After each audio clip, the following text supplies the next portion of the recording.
브레인 서커. 신종 모기가 출현했다.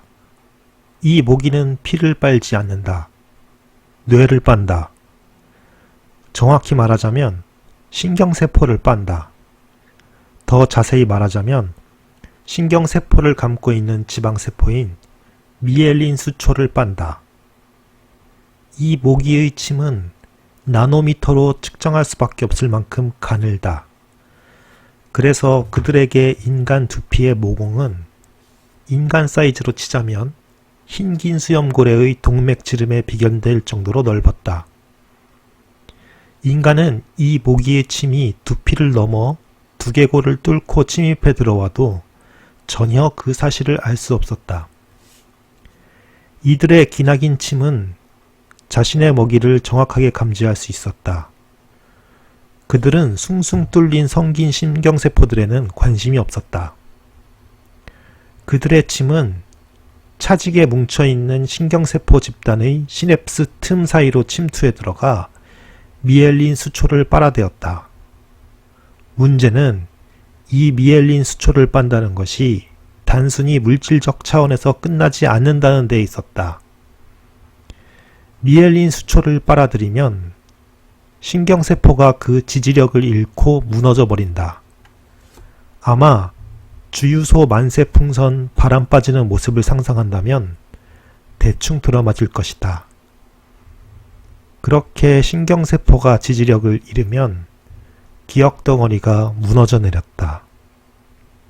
그러니 이 신종 모기가 발견되었을 때 뉴욕타임스에 대서특필되었던 기사의 헤드라인이 단순히 은유에 그치는 것만은 아니었다. 신종 모기 발견, 기억을 빨아들이는 모기. 이들이 아주 강하게 결합되어 있는 먹잇감을 찾는다는 것은 즉 인간 기억의 가장 중요한 부분을 노린다는 것에 다름 아니었다. 따라서 그들은 주로 뇌의 전전두엽 부위를 노렸다. 전전두엽은 인간의 공감 능력, 개성, 자아감 등을 담당하는 부분이다. 이 부분의 신경세포를 빨리면 자아가 누구인지를 상실하게 되는 무서운 증상이 나타났다. 그러나 그것보다 더욱 치명적인 증상이 있었다.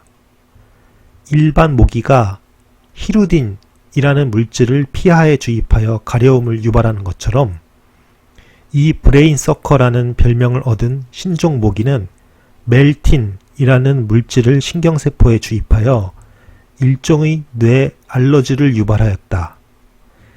이 알러지로 인해서 이 모기에 물린 사람에게는 자신의 정체성에 대한 심각한 가려움, 즉 자아초조감이라는 증상이 발생했다.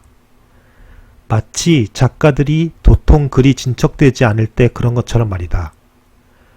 어쨌든 이 자아초조감 증상은 또 다른 후유증을 몰고 왔다.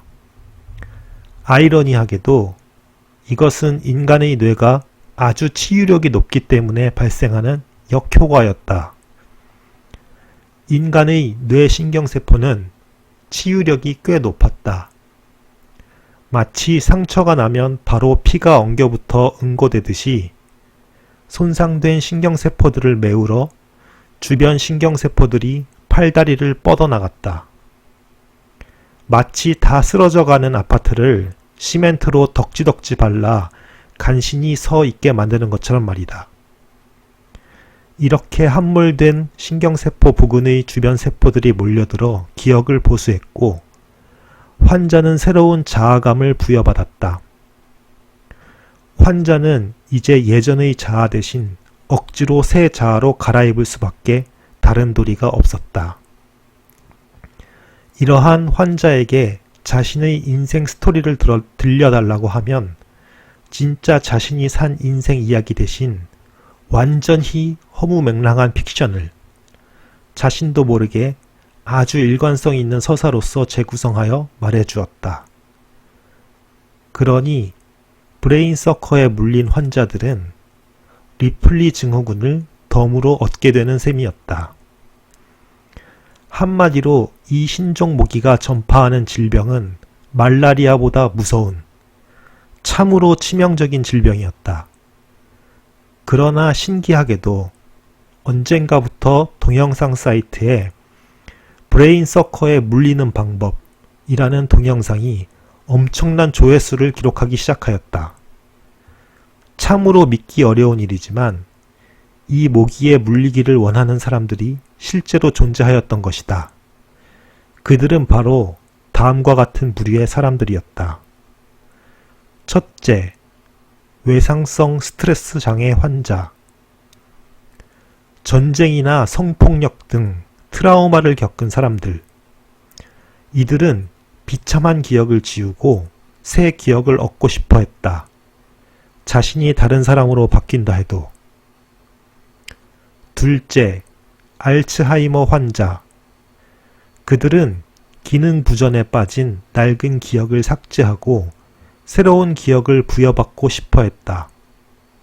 그러나 오히려 이 모기에 물리면 알츠하이머 환자는 완전히 뇌사 상태에 빠졌다.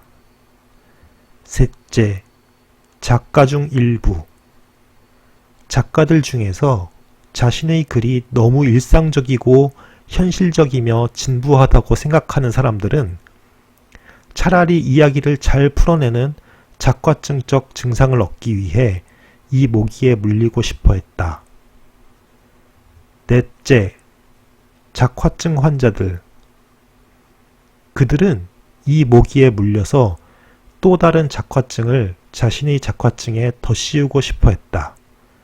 그러면 많은 사람들에게 자신은 브레인서커에 물려서 그런 것이라고 변명할 수 있었다. 어쨌든 이 브레인서커는 21세기에도 일반 모기가 박멸되지 않은 것처럼 방역으로도 죽일 수가 없었고 물 웅덩이가 있는 곳이면 그 어디든 창궐하였다. 그래서 이 브레인서커의 박멸 또는 백신 등의 예방접종을 개발하는 것에 성공하는 사람이 있다면 그 해의 노벨 생리의학상은 따놓은 당상이었다. 어느 날 인도계 미국인이며 신경정신과 의사인 당당한 신사 샹카라 박사가 브레인서커의 기억 클러스터 흡입을 방지하는 신경세포 차단제를 개발했다는 소식이 들려왔다. 사람들은 환호했다. 벌써부터 각종 매체에서 샹카라 박사를 그 해의 노벨 생리의학상 후보로 거론하고 있을 정도였다. 샹카라 박사는 기자회견을 열고 자신의 브레인서커 신경세포 보호제가 어떻게 작용하는지 그 메커니즘을 브리핑하였다. 이 브리핑은 완벽했다. 많은 학자들과 기자들이 환호했다. 미국 최대의 약제 회사인 카이저 제약은 엄청난 로열티를 지불하고 샹카라 박사를 영입하였다. 그들은 어서 빨리 이 아이디어를 상용화하고 싶어 했다.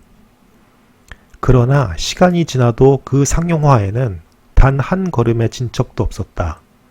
당연하였다. 샹카라 박사의 연구는 완전히 거짓이었기 때문이다. 샹카라 박사는 사기 혐의로 고소를 당했다. 허나 샹카라 박사는 감옥으로 가지 않았다.